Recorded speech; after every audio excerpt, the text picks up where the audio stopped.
मीनाक्षी जी क्या कहना चाहेंगे, आज जो भारी तादाद में बहुजन समाज के लोग जो है आज यहाँ पर इकट्ठा हुए हैं? बहुजन समाज यहाँ पर इकट्ठा हुआ है वो अपनी मांग को लेकर हुआ है। सब जानते हैं कि SC/ST जो वर्गीकरण का फैसला है सुप्रीम कोर्ट का, समाज चाहता है कि यह फैसला सुप्रीम कोर्ट वापस ले और उसी की मांग के लिए हम सब यहाँ पर इकट्ठा हुए हैं और हम चाहते हैं कि हमारी जो मांगे हैं वो पूरी की जाएं।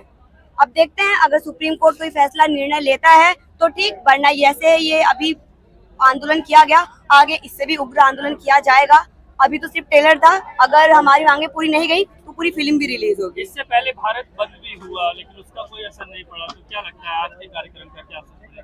कोशिश करने वालों की हार नहीं होती कहते हैं, तो हम कोशिश करते रहेंगे और जिस दिन सुप्रीम कोर्ट को ये समझ में आएगा तो वो अपना निर्णय वापस लेगी, 100% लेगी। वर्गीकरण से दिक्कत क्या है? सरकार के मतलब सुप्रीम कोर्ट की तरफ से ये कहा गया है कि जो लोग पीछे रह गए हैं उनको आगे लाना है। वर्गीकरण से दिक्कत नहीं है, वर्गीकरण केवल और केवल एक फूट डालो राज करो की नीति है। वो हमारे लोगों को आपस में बांट रही है और इसके उदाहरण हमें देखने को भी मिले हैं। बहुत सारे उदाहरण देखने को ये मिले हैं कि आज जो हमारे बहुजन नेता हैं जो हमेशा सर्व समाज के हित के लिए काम करते हैं, हमेशा बहुजनों के लिए सड़क से संसद तक की लड़ाई लड़ी है, जेलों में 12-12 महीने काट के आए हैं, लाठियां खाई हैं, गोलियां खाई हैं, उनके आज वाल्मीकि समाज पोस्टर जला रहा है, पुतले जला रहे। तो ये फूट डालो राज करो की नीति नहीं है। वो जो 85% हमारे बहुजन नेताओं ने 85% का जो बहुजन समाज बताया, आज वो 85% इकट्ठा हो रहा है, तो कहीं ना कहीं वो डर रहे हैं इस चीज से। तो उसी 85% को तोड़ने का काम करने के लिए वर्गीकरण का फैसला लेके आए हैं। ये जो संगठित हो रहे हैं लोग, इनको तोड़ने के लिए, इनको तोड़ने के लिए कोई और भी बोल, तो फिर क्या इसके आगे आप क्या करेंगे? अगर मैं ये कहना चाहूंगी कि जैसे भी अपने हमारे लोग हैं बहुत भाईचारे के साथ रहते हैं, तो मैं सिर्फ उनसे ये कहूंगी कि आप अपना आपसी भाईचारा खत्म ना करें किसी और के कहने में। वाल्मीकि समाज है, आए दिन आप भी सुनते होंगे कि जाति के नाम पर आज भी भारत में लोगों को जान से मार दिया जाता है। बहुत से केस ऐसे हैं मतलब कि सुनकर भी शर्म आती कि पानी पीने पर कैसे एक व्यक्ति को मारा जा सकता है। राजस्थान में एक केस हुआ, इंद्र मेघवाल, मतलब एक पानी का मटका छूने से एक व्यक्ति को मार दिया जाता है।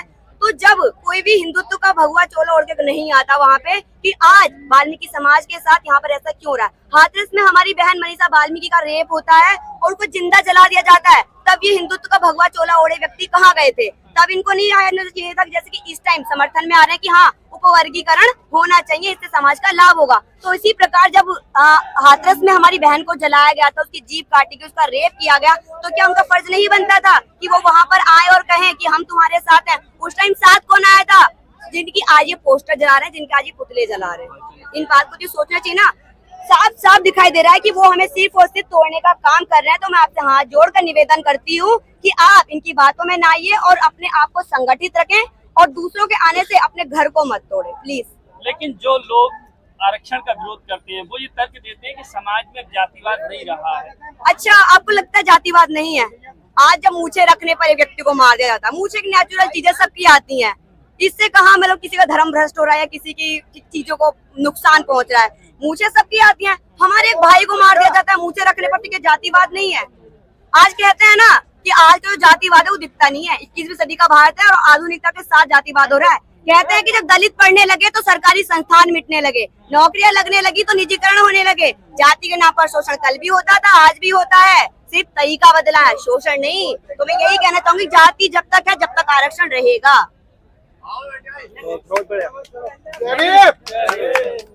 लेकिन ये जो वाल्मीकि समाज कह रहा है कि अब हमको नौकरियां मिलेंगी, हमको अधिकार मिलेगा, हमारे बच्चे आगे बढ़ेंगे।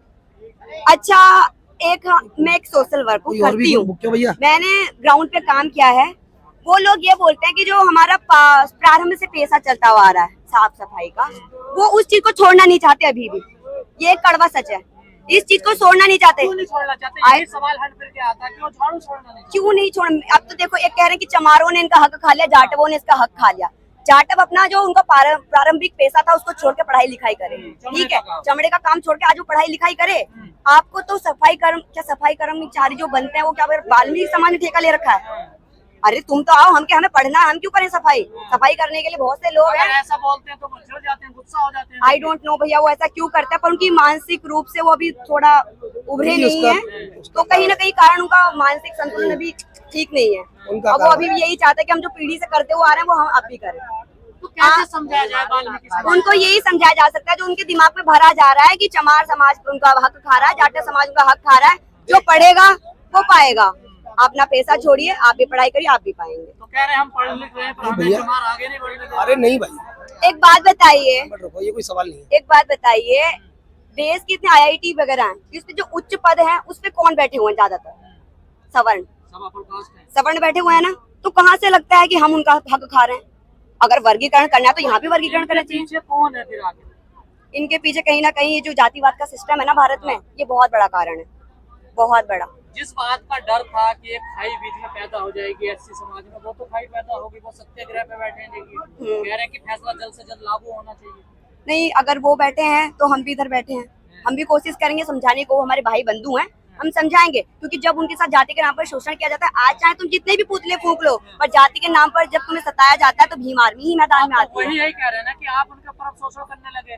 नहीं। उनको कुछ मिल रहा है तो आप मिलने नहीं दे रहे हैं, विरोध में खड़े हो गए हैं। बिल्कुल नहीं, ऐसा नहीं है। जिस प्रकार EWS दिया जाता है 10% अपर कास्ट को अलग से, इसी प्रकार उनके लिए भी व्यवस्था कर दी जाए।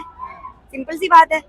लेकिन प्रधानमंत्री कहते हैं कि क्रीमी लेयर हम लागू नहीं करेंगे, लेकिन वर्गीकरण पर सरकार भी चुप है। उस पर बात क्यों नहीं? प्रधानमंत्री जी ने बहुत से वादे किए हैं जो कि उन्होंने अमल में नहीं लाए, तो हम कैसे ट्रस्ट कर लें कि हाँ इन्होंने कह दिया तो इस चीज को करेंगे ही वो चीज। अब जो सांसद है वो भी नहीं बोल रहे हैं इस पर। कोई नहीं बोलेगा। दलितों का सिर्फ वोट अच्छा लगता है सबको। आज कांग्रेस को देख लीजिए, कोई नहीं बोलेगा, क्योंकि दलितों का केवल वोट अच्छा लगता है उनको। और जब उनके हक अधिकारों की बात होती है सब चुप हो जाते हैं। संसद में केवल एक ही व्यक्ति दहाड़ता है और वह चंद्रशेखर आजाद, बस। आपने कांग्रेस का नाम लिया, 2024 में संविधान लेके हाथ में। हाँ, तो उनका वोट बैंक था, हाँ। वोट बैंक था उनका। जब उनको जरूरत थी दलित समाज की तो उन्हें संविधान याद आ रहा था।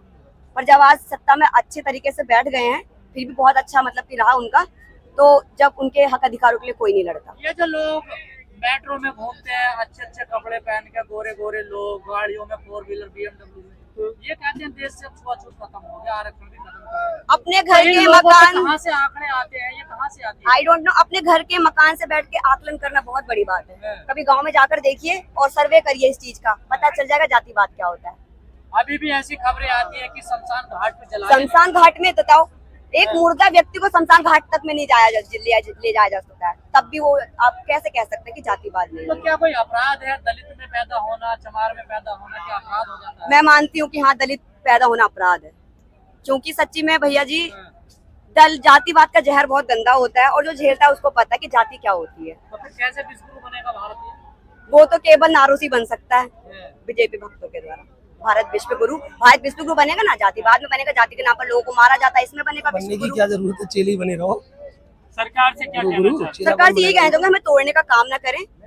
और सबसे पहले जाति आरक्षण क्यों है, सबको पता है इसका एक ऐतिहासिक कारण है कि जहाँ आरक्षण क्यों है, तो पहले जो जड़ है उस पर काम करें ना, बीमारी की जो जड़ है उस पर काम करें। सवाल वही आ जाता है फिर कि आर्थिक आधार पे आरक्षण होना चाहिए। हर कोई एक बात यही बताइए, कहता है। आर्थिक आधार पर आज देश के प्रेसिडेंट को मंदिर में प्रवेश करने पर उस मंदिर को जल से शुद्ध किया जाता है, तो आप क्या समझते हैं इसको कि इसकी उनकी आर्थिक स्थिति है, सामाजिक स्थिति है? क्योंकि आर्थिक स्थिति से प्रेसिडेंट बहुत मजबूत है ना, तो इस सामाजिक स्थिति को ठीक करना चाहिए ना पहले। अगर सामाजिक स्थिति ठीक हो जाएगी तो कौन कहाँ से आरक्षण खुद जो हम छोड़ इसकी देंगे। वकालत करते हैं उनको पता नहीं कि एक राष्ट्रपति को मंदिर में नहीं जाने दिया जाता है, दिखाई नहीं देता मुझे तो, ये भी नहीं था प्रेसिडेंट क्यों नहीं या वाला। सिर्फ आरक्षण ही खत्म करना है, बस यही है उनको हमारे हक अधिकार, वो बात है ना, आज से अनार लिखा तो उन्होंने कहा वाह कितना अच्छा, आज से आम लिखा तब उन्होंने कहा वाह कितना सुंदर। और जब हमारे महापुरुषों ने, हमारे डॉक्टर बाबा साहब अम्बेडकर ने आज से अधिकार लिखे, आज से आरक्षण लिखे, तो उन मनी बहादुरों के पेट में खुलबली मच गई। ये कड़वा सच है। मनुवाद तो हावी हो रहा है ना अम्बेडकर। अभी अम्बेडकरवादियों की संख्या थोड़ी कम है, थोड़ी कम नहीं है वैसे, बहुत है। कहते हैं ना एक ये जय भीम वाला 100 पर भारी है, तो हम एक जय भीम वाले बहुत मजबूत हैं और मनुवाद के खिलाफ लड़ेंगे। डॉक्टर बाबा साहब अम्बेडकर जब अकेले थे ना, तब उन्होंने मनुवाद की छाती पर नीला झंडा लहराया था। तो आज तो बाबा साहब के ही बच्चे, हम जैसे छोटे छोटे बच्चे आज उभर रहे हैं, छोटे छोटे। जब हमने महापुरुषों को पढ़ा, हम देख रहे हैं अपने महापुरुषों के बलिदानों को समझ रहे हैं, तो ऐसी अम्बेडकरवादियों की संख्या भी बढ़ी।